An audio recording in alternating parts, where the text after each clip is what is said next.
De son côté, Marine Le Pen mène aussi une campagne tambour battant, émissions de radio ou conférences de presse. Et toutes les occasions sont bonnes pour égratigner le candidat de l'UMP, puisqu'elle estime évident, dit-elle, que la gauche va gagner la région. Bertrand Lambert, Emmanuel Hutzinger.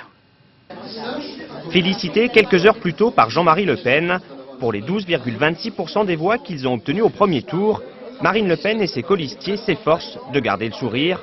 Par rapport au régional de 98, le FN a pourtant perdu presque 1/5 de son électorat. Une contre-performance que la tête de liste Front National explique d'abord par un contexte qui n'y aurait pas été favorable.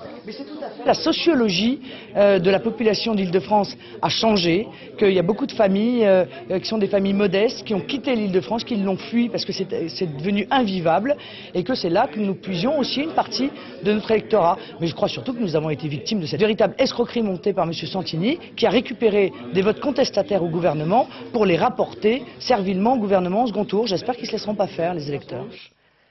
Largement distancée par les deux listes arrivées en tête, Marine Le Pen ne se fait guère d'illusions. Elle n'a plus aucune chance de présider la région, mais peu importe, elle invite son électorat à surtout ne pas se laisser abuser par les appels au vote utile lancés dès dimanche par Jean-François Copé.